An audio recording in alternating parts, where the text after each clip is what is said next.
Voilà, je voudrais aller avec vous dans le livre des Actes des Apôtres, au chapitre 16e.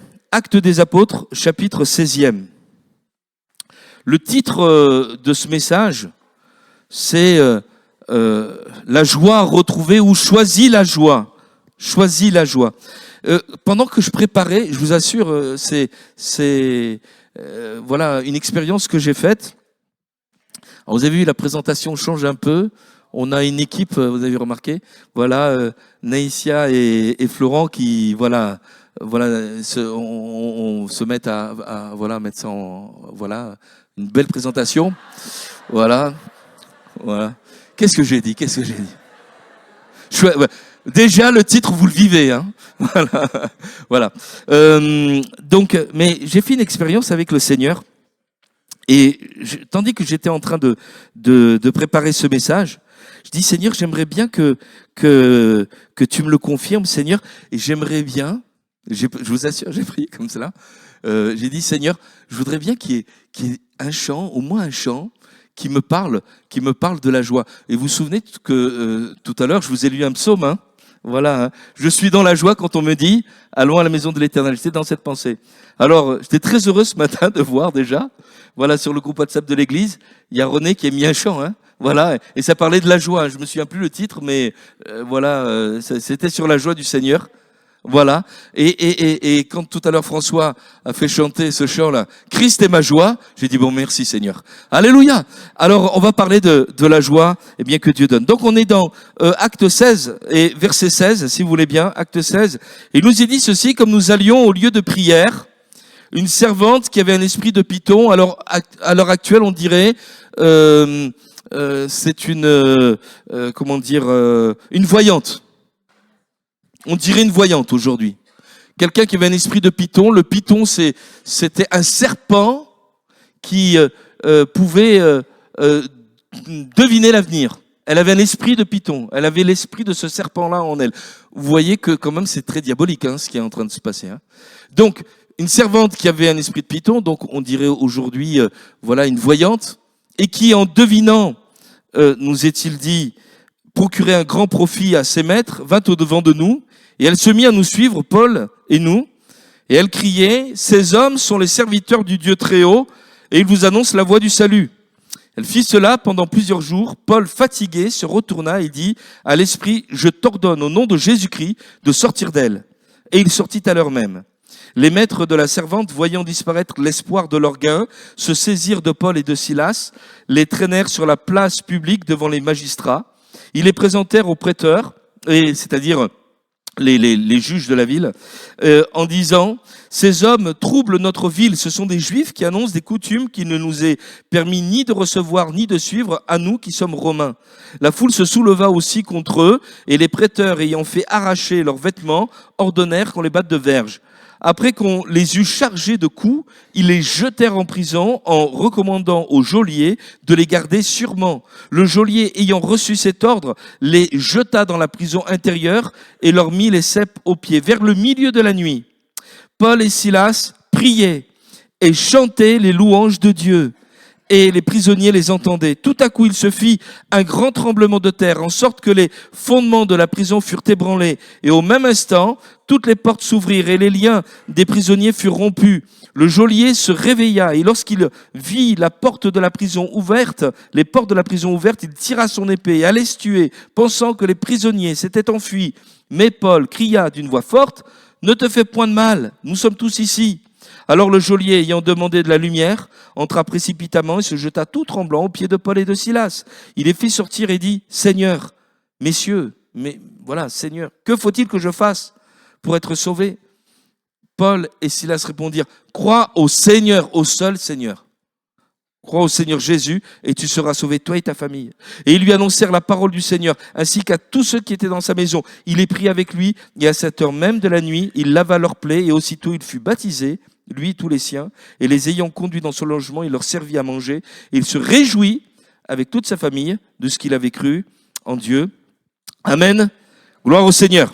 Voilà, je voudrais vous parler de la joie que le Seigneur donne en vous rappelant, eh bien, au travers de ce texte où nous voyons Paul, eh bien, être avec Silas, être amené en prison, jeté en prison, vivre un grand miracle puisque les portes vont s'ouvrir suite à un tremblement de terre qui fait pas de victime, et suite à cela, eh bien, il délivre un homme de la mort qui pensait à se suicider, et toute une famille est sauvée, et ça se termine en disant, il se réjouir, alléluia, de ce qu'il avait cru en Dieu, lui et sa famille, alléluia. Et ce matin, nous aussi, nous voulons être dans cette joie, eh bien, d'appartenir au Seigneur. Vous savez, il y a quelques mois en arrière, nous avions parlé, quelques semaines en arrière, au début du mois de septembre, que nous étions le sel de la terre, la lumière du monde. Je ne sais pas si vous vous en souvenez. Et nous avons eh bien évoqué depuis plusieurs cultes qu'est-ce que c'est qui forme les caractéristiques d'un enfant de Dieu. Bien sûr, d'être sauvé, d'être racheté. Guillaume nous avait parlé que ce qui est notre caractéristique également, c'est la foi, l'espérance, l'amour. Nous avions parlé également du pardon. On parlera d'être conduit par l'esprit. Ça fait partie de la caractéristique de ça des chrétiens. Ils sont pas conduits par tous leurs projets. Ils sont conduits par les projets de Dieu que le Seigneur révèle par son esprit et sa parole. Alléluia. Mais il y a également une caractéristique qui concerne le peuple de Dieu, c'est la joie que Dieu donne. Amen. Merci Mehdi. Tu es avec moi. Voilà. Deutéronome 16, 11, il nous est dit, tu te réjouiras devant l'Éternel ton Dieu. C'est un commandement, on est sous la loi. Et Dieu commande à son peuple d'Israël, tu te réjouiras devant l'Éternel ton Dieu, dans le lieu que l'Éternel ton Dieu choisira pour y faire résider son nom. Et il parle là du temple. Et au verset 14, il dit, tu te réjouiras à cette fête, toi, ton fils, ta fille, ton serviteur, ta servante, le lévite, l'étranger, l'orphelin et la veuve qui seront dans tes murs. Et on voit ici qu'il nous est parlé d'étrangers, d'orphelins, de veuves, de gens qui passent par des moments peut-être compliqués. Et Dieu leur dit, je veux que vous vous réjouissez. Non pas de la joie du monde, mais de la joie que je vais vous donner. Alléluia. Et ce matin encore, nous voulons eh bien comprendre toutes ces choses-là. L'Écriture insiste sur les bénéfices de la joie. C'est Néhémie qui dira ceci, Néhémie 8:10. La joie de l'Éternel est ma force. Alléluia. Dans le livre des Proverbes, au chapitre 17 et au verset 22, il est dit ceci. Un cœur joyeux est un bon remède, mais un esprit abattu qui le relèvera, un esprit abattu, dessèche les eaux.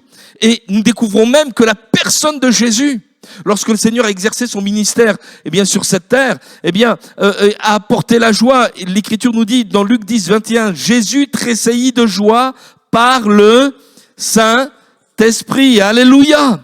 Et nous découvrons que, associé à ce message glorieux qui est une bonne nouvelle, que Dieu nous aime, il y a de la joie à le recevoir. Et Dieu veut que nous ayons cette joie. Et on va le voir, on va comprendre, on va définir et comprendre pourquoi la tristesse, même si nous pourrons pas forcément l'éviter, mais nous avons besoin de lutter pour que celle-ci ne s'installe pas. Et le dernier mot, et que nous restions toujours joyeux. D'ailleurs, c'est l'apôtre Paul qui l'écrira dans une de ses épîtres, soyez toujours joyeux. Alléluia, soyez toujours joyeux. Et lorsqu'on pense que les moments où il a écrit ces lettres, il se trouvait en prison, ça prend une autre dimension. Alléluia. Et je voudrais que vous puissiez vous tourner vers votre voisin et lui dire, sois toujours joyeux, mon frère, ma sœur.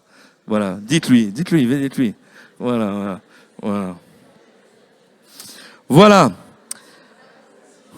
Non, mais c'est bon, hein. Voilà. On va. Je pense alors, maintenant, je pense qu'il a compris, hein. Voilà. Alors, la joie du salut. On va voir 4 points. La joie du salut, une joie qui est attaquée, une joie qui est retrouvée, et une joie, eh bien, qui est victorieuse et qui nous permet d'avancer et de gagner. On va le voir. Alors, tout d'abord, la joie du salut. Il y a un chant que j'aime bien. Alors, j'ai eu d'autres chants. Merci Seigneur, Christ est ma joie. Mais il y a un chant que j'aime bien. Jésus, l'auteur de ma joie. Voilà, Jésus, l'auteur de ma joie. Et celui qui est l'auteur de la bonne nouvelle, celui qui réjouit notre cœur, c'est Jésus. Vous vous souvenez de l'apôtre Pierre, lorsque Jésus pose cette question, et vous, qui dites-vous que je suis? Et Pierre répond, tu es le Christ, le Fils du Dieu vivant. Et Jésus lui répond, Matthieu 16, 17, « Mais tu es heureux, Simon, fils de Jonas, parce que c'est pas la chair et le sang qui t'ont révélé cela, mais c'est mon Père qui est dans les cieux. » Alléluia.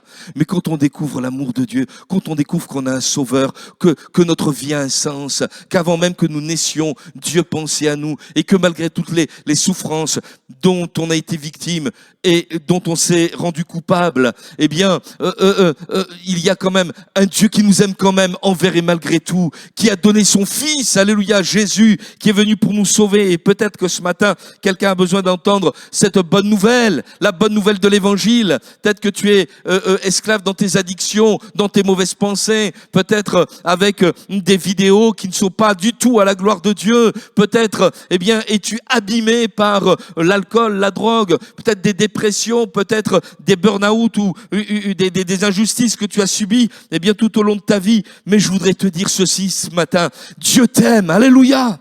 Il veut te relever. Il veut te guérir. Il veut te pardonner. Alléluia. Ne sors pas de ce lieu en disant, eh bien, il y a personne qui m'aime. D'ailleurs, on l'a entendu tout à l'heure. Aimez-vous les uns les autres. Alléluia.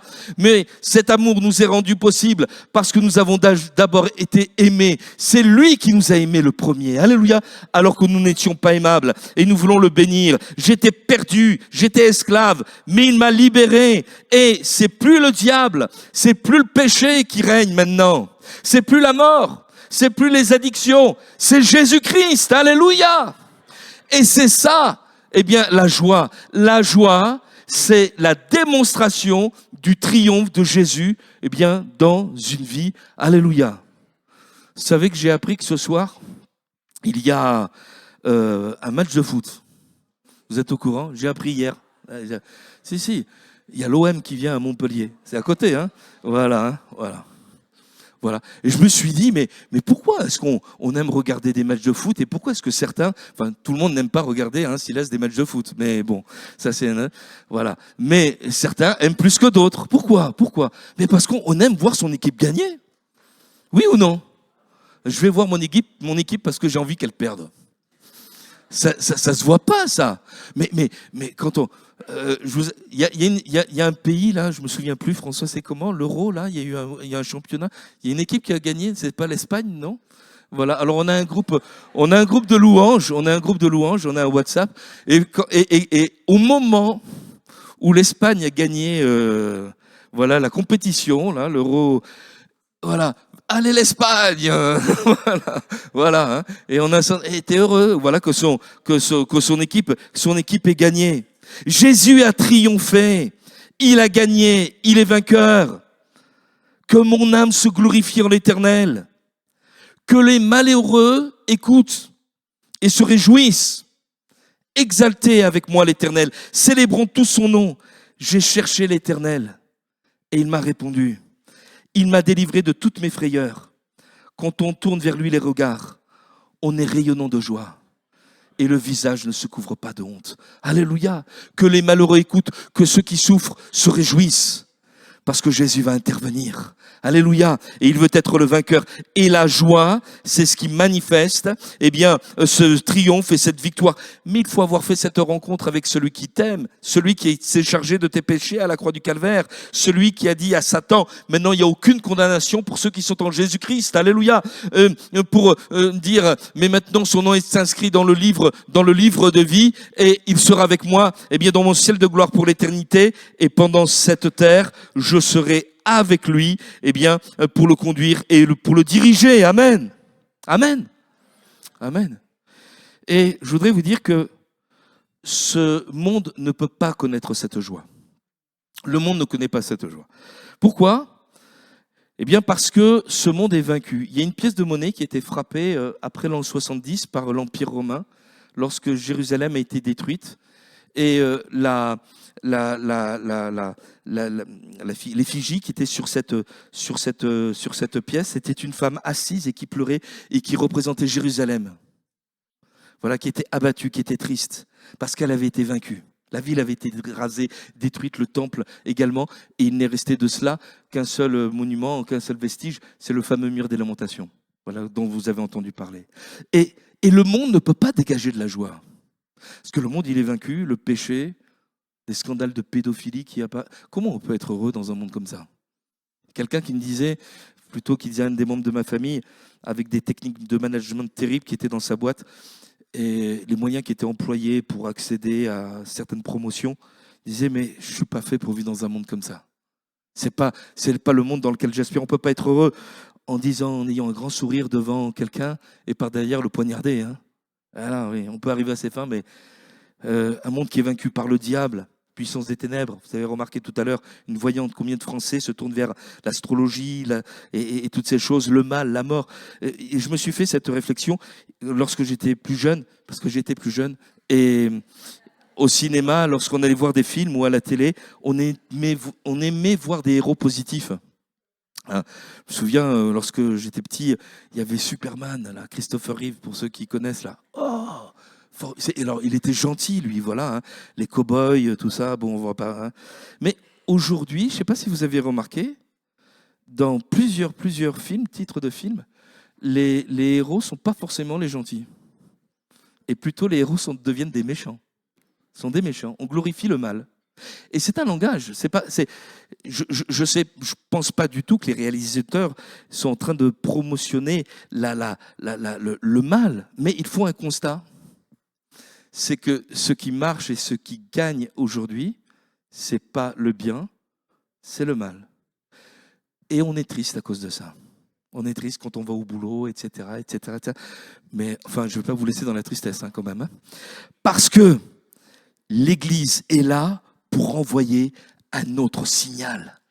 Celui qui s'est rendu vainqueur dans ma vie, c'est Jésus-Christ. Celui qui m'a pardonné mes péchés, c'est Jésus-Christ. Celui qui me fait m'endormir, le soir en paix, c'est Jésus-Christ. Alléluia! Celui qui me fait même ne plus craindre la mort, c'est Jésus-Christ. Celui qui est avec moi pour me relever, c'est Jésus-Christ. Alléluia! Il est le vainqueur et j'ai cette joie, la joie du salut. Alléluia! La joie d'être aimé. Et ce matin, mon frère, ma sœur, je voudrais que tu puisses retrouver ta joie.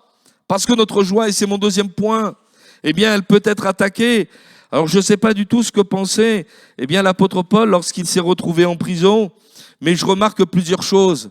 C'est qu'à un moment, il s'est mis à prier pour chanter. Et certainement, entre le moment où il était jeté en prison et le moment où, avec Silas, ils se sont décidés à prier et chanter les louanges du Seigneur, ça peut être dû tourner dans leur tête. Alors, j'ai relu ce passage d'Acte 16 et j'ai essayé de comprendre ce qui s'est passé dans la tête de l'apôtre Paul, quel était un petit peu l'arrière-plan, le contexte dans lequel il se trouvait à ce moment-là. Tout d'abord, dans Acte 16 et au verset 6, il nous est dit que l'apôtre Paul était en pleine recherche de la volonté de Dieu. Il savait très bien que le Seigneur l'avait appelé, mais il va connaître quand même des empêchements. Il va être empêché par le Saint-Esprit d'aller ici, d'aller là. On s'aperçoit que le Seigneur ne lui a pas permis d'aller dans tel ou dans tel endroit. Et je sais pas, vous, si vous cherchez de tout votre cœur la direction que Dieu veut vous donner et que le Seigneur vous ferme des portes, ça vous rend pas spécialement heureux. Qu'est-ce que vous en pensez, hein? Dites merci Seigneur parce que tu me conduis, mais voilà. Et puis finalement, tous les efforts de l'apôtre Paul vont servir à rien du tout parce que c'est pendant un songe, pendant qu'il dort, que Dieu se révèle à lui au travers d'un songe et un Macédonien lui apparaît, on lui dit, passe en Macédoine, secours-nous. Et peut-être se serait-il dit, j'aurais dû passer plus de temps à chercher ta face, Seigneur, plutôt qu'à voir la bougeotte, à tourner ici, à tourner là, etc., pour avoir ta direction. Alors on peut comprendre cela et ça nous fait penser que le Seigneur nous attend.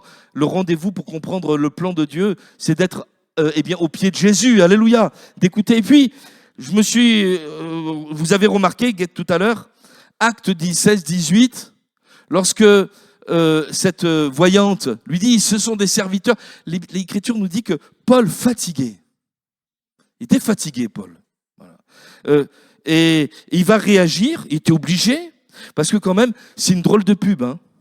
Imaginez qu'il y ait le mage machin, la voyante truc, qui disent, c'est ici qu'il faut aller. C'est là où vous allez entendre la parole de Dieu. C'est là où, voilà, c'est la voie du salut va vous être enseignée.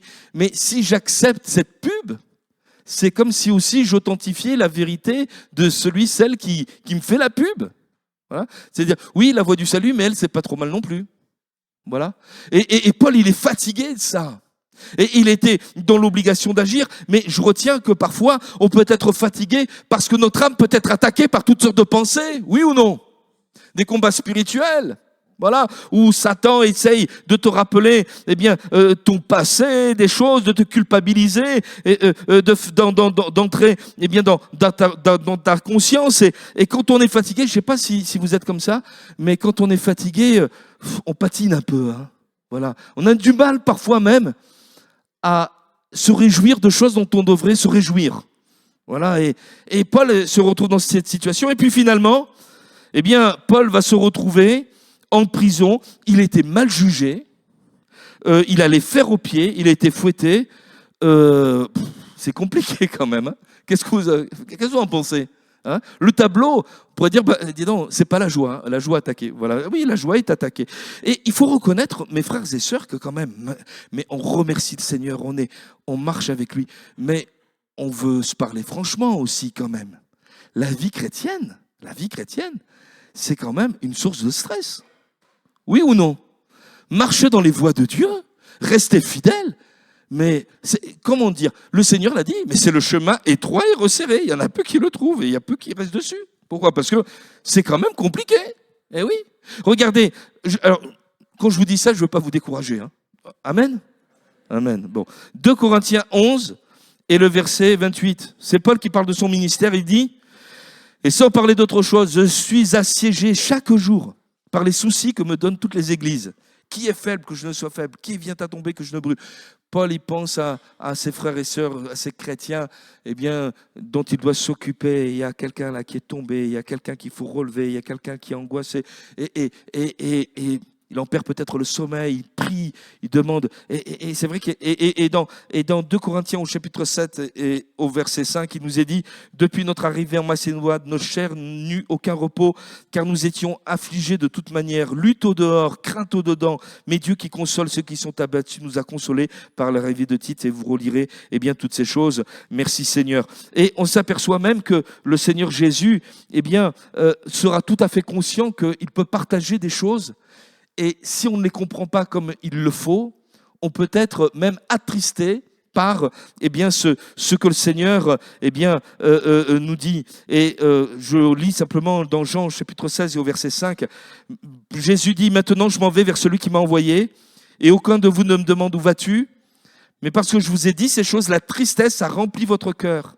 Cependant, je vous dis la vérité, il vous est avantageux que je m'en aille, car si je m'en vais pas, le consolateur ne viendra pas vers vous. Le Seigneur est en train d'annoncer une nouvelle alliance. Je vais vaincre le péché, Satan, je vais pardonner vos péchés, le rachat de vos âmes, je vais monter au ciel, le ciel va être ouvert et l'Esprit de Dieu va être répandu comme cela avait été promis. Mais il faut que je monte au ciel, il faut que devant mon Père, je sois cet avocat, qui monte, l'expiation a réussi, j'ai tout accompli pour qu'il soit sauvé. Mais à ce moment-là, les disciples, ils sont remplis d'une tristesse. Pourquoi? Parce que Jésus leur dit, je vais m'en aller. Et je me mets à leur place. Je me mets à leur place. Mais je voudrais te dire ce soir, et ce matin, que Jésus veut te parler afin de restaurer ta joie. Afin que tu aies, comme le Seigneur a pu le dire, une joie qui soit parfaite. Je vous ai dit ces choses afin que ma joie soit en vous et que votre joie soit parfaite. La joie de la nouvelle alliance. Seigneur, puisque tu es à la droite de la majesté divine, il n'y a aucune condamnation pour ceux qui sont en Jésus-Christ. Il y a une relation entre toi et moi, que rien ne peut entamer, que rien ne peut détruire, rien ne peut me séparer de l'amour de Dieu manifesté en Jésus-Christ. Et maintenant, il y a une joie. La joie parfaite, je me suis renseigné dans le grec pléro. C'est toi qui as fait l'ITB. Hein. Et vous avez vu le pauvre, hein, comment voilà. C'est mon bouc émissaire. Mais une joie parfaite, une joie qui me remplit. Une joie pleine. Et mon frère, ma sœur, c'est clair que quand on est persécuté, quand on est stressé, quand on est fatigué, quand on s'est épuisé à chercher la pensée du Seigneur, qu'on a dû lutter contre soi-même, contre sa propre chair, eh bien, il peut arriver des situations dans lesquelles eh bien, notre joie s'en trouve quelque peu émoussée. On a perdu cette joie. Il y a quelque chose qui manque. Alors bien sûr, mes frères, lorsque je parle de tristesse, et je veux être aussi complet avec vous, il y a une tristesse selon Dieu. Il y a une tristesse selon Dieu. Quand on se repent de ses péchés, quand on est repris, Seigneur, je te demande pardon, j'ai péché contre toi. Et peut-être quelqu'un a-t-il besoin de passer par cette tristesse selon Dieu. Et la Bible nous dit, dans 2 Corinthiens au chapitre 5, 7 et au verset 10, la tristesse selon Dieu produit une repentance à salut dont on ne se repent jamais. Mais le Seigneur ajoute, ou plutôt le Paul l'ajoute, et conduit par l'Esprit, il dit, mais la tristesse selon ce monde, du monde, elle produit la mort. Elle te sépare de Dieu. Donc il peut y avoir des choses qui peuvent s'introduire dans ton cœur, une tristesse, une mélancolie, qui te fait perdre la joie, non seulement qui te fait perdre la joie, mais qui te sépare du Seigneur. Voyez ? Et même l'Écriture nous dit, et en préparant ces moments, je relisais ces passages que je connais, mais les remettant dans leur contexte et dans cette réflexion, je me suis aperçu que même la tristesse selon Dieu, il ne faut pas non plus qu'elle dure trop longtemps. Et dans le cas de l'église de Corinthe, il y a un homme qui a été repris dans une situation de péché et l'église avait dû sévir et mettre une discipline sur cet homme. On ne sait pas trop de quoi il s'agissait, on peut supposer certaines choses, mais il n'y a pas suffisamment de détails. Mais l'apôtre Paul lui-même, qui est quand même l'apôtre, dira dans 2 Corinthiens au chapitre 2 et au verset 6, il suffit pour cet homme du châtiment qui lui a été infligé par le plus grand nombre. Il dit, il faut arrêter maintenant. Vous l'avez jugé, il s'est repenti, vous l'avez placé dans une discipline. Mais ça suffit parce que, en sorte que vous devez bien plutôt lui pardonner et le consoler de peur qu'il ne soit accablé par une tristesse excessive.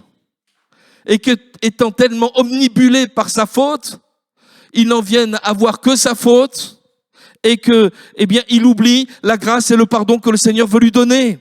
Et il dit ceci, je vous exhorte donc à faire acte de charité, c'est-à-dire d'amour envers lui. Et ça rejoint ce qu'on a partagé pendant ce texte, de la Sainte Seine. Donc nous comprenons que envers et malgré tout, si elle dure trop longtemps, même la tristesse selon Dieu peut être un poison pour notre âme.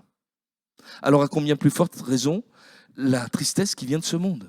Et c'est pour cela que dans leur prison, Paul et Silas, ils auraient pu se plaindre, mais ils se sont dit, on ne va pas rester dans cet état-là. On ne va pas rester dans cet état spirituel-là. J'ai été frappé, j'ai été malmené, j'ai des cèpes aux pieds, des entraves, je suis dans un cachot, j'y vois rien, ça sent pas bon, mais Seigneur, je vais rechercher ta présence. Et l'Écriture nous dit qu'ils se sont mis à prier d'abord. Et je suis convaincu qu'il va se passer quelque chose là de formidable. Le Saint-Esprit va les visiter. Dans la prison, alléluia!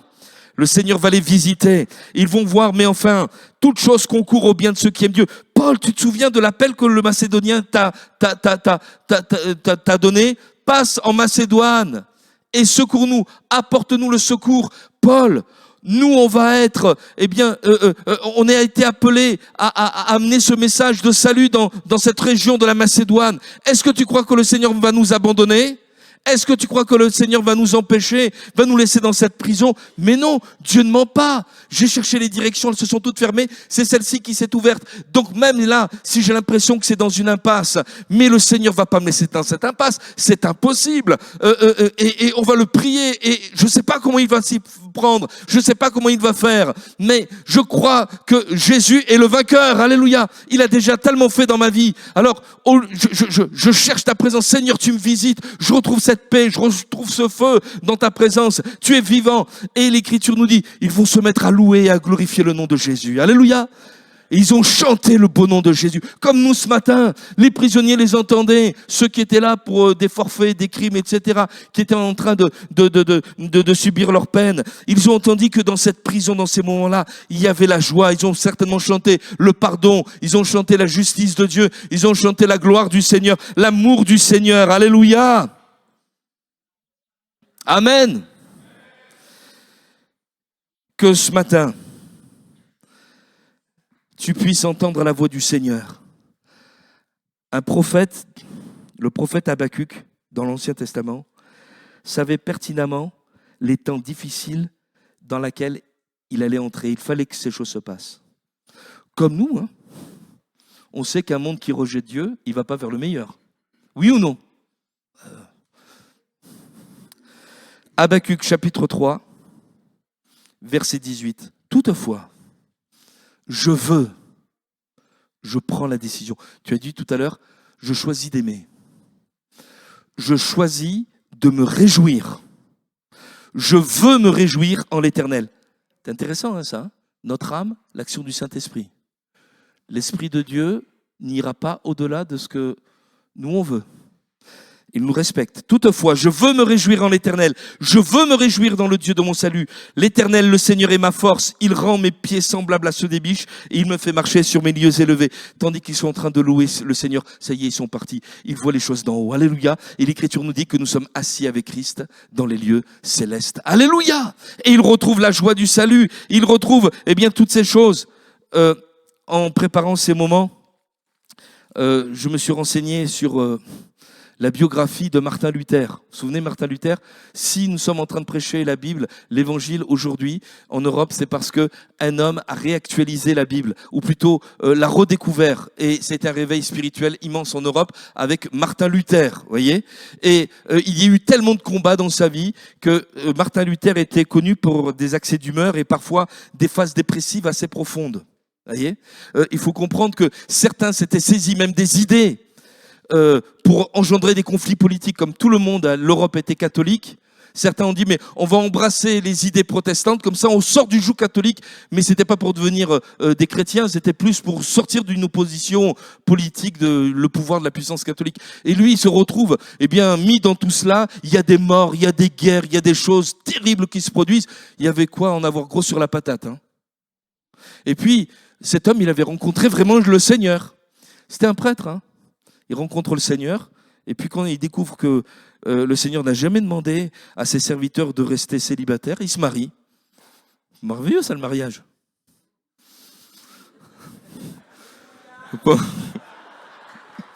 Mais pourquoi? J'ai rien dit. J'ai rien dit. J'ai rien dit. Et il se marie avec Katharina. Et Katharina, les historiens disent qu'elle a été un secours extraordinaire pour Martin Luther. Et à un moment, ses amis lui disent, écoute, il faut que tu fasses un tour dans la campagne, viens avec nous, on va. Et il était vraiment rempli d'angoisse. Il y avait, je pense, aussi des attaques spirituelles sur sa vie. Bon, bref. Et sa femme a de nombreuses reprises la sortie de ces dépressions-là, de ces phases dépressives. Et un jour, il rentre chez lui, et puis il voit sa femme et leurs 5 enfants qui sont là. Ils sont habillés en noir. Oh, il dit, oh, il y a quelqu'un qui est mort. Oui, docteur Luther, il y a quelqu'un qui est mort. Parce que quand on vous voit comme ça, vraiment, vous qui nous avez tellement enseigné, mais on comprend maintenant que Dieu est mort. Oh! Il s'est mis à éclater de rire. Mais non, mon Dieu est vivant, alléluia. Il est ressuscité, alléluia. Il a agi dans ma vie et il a béni sa femme qui, par un trait d'humour, voilà, c'est un peu cynique, hein, mais l'a réussi à le réveiller et à lui montrer l'absurdité de son tourment. Mon frère, ma sœur, ne reste pas dans cette tristesse en te disant, mais la tristesse, ça me donne un air grave, un air noble. Ça montre quand même que je suis soucieux des choses. La joie du Seigneur est ma force. Jésus a tressailli de joie. Soyez toujours joyeux. Réjouissez-vous toujours dans le Seigneur. Je le répète, réjouissez-vous. Nous dit la parole de Dieu. Au reste, mes frères, réjouissez-vous dans le Seigneur. Je ne me lasse point de vous écrire les mêmes choses. Et pour vous, cela est salutaire. C'est pas quelque chose d'artificiel, de superficiel. La joie que Dieu nous donne, elle nous permet d'avancer. Elle nous permet même de nous réjouir. Du triomphe de Dieu avant même que celui-ci nous puissions l'observer. Alléluia. Et dans cette prison, l'apôtre Paul, la joie triomphante, c'est mon dernier point. Ils vont assister à un prodige, triple prodige. les portes de la prison s'ouvrent, les chaînes tombent et une famille se convertit. Imaginez qu'il soit resté dans une forme de morosité, de tristesse. Il veut se tuer, regarde. De toute façon, imaginez, hein. Imaginez que Paul soit resté ou devienne quelqu'un de pessimiste. De toute façon, ça ne changera rien. Et de toute façon, à quoi ça sert? Mais auparavant, dans sa prison de Philippe, il a vécu un réveil spirituel personnel qui l'a amené à considérer non pas les choses d'en bas, mais les choses d'en haut. Rien ne peut nous séparer de l'amour de Dieu manifesté en Jésus-Christ. Il y a quelques semaines en arrière, c'était le frère Gilmer Roman qui nous a rappelé Romains chapitre 8 et le verset 37. Mais dans toutes ces choses, nous sommes plus que vainqueurs par celui qui nous a aimés. Et il nous a rappelé cela. Quelqu'un qui est vainqueur, c'est quelqu'un qui gagne. Il s'est battu, c'est quelqu'un qui gagne. Quelqu'un qui est plus que vainqueur, c'est quelqu'un qui sait qu'avant de se battre, il est déjà vainqueur. Et ça ne dépend pas de nous, ça. Hein, ça dépend de lui. Alléluia, amen. On est plus que vainqueur. Et on est heureux de cette joie. Et mon frère, ma sœur, eh bien que tu puisses retrouver ta joie, non pas simplement un simple optimisme, non pas simplement un simple enthousiasme, mais une joie spirituelle, une joie profonde. Alléluia, une joie parfaite. C'est la joie de Jésus. Alléluia, de la victoire de Christ. Vous voulez bien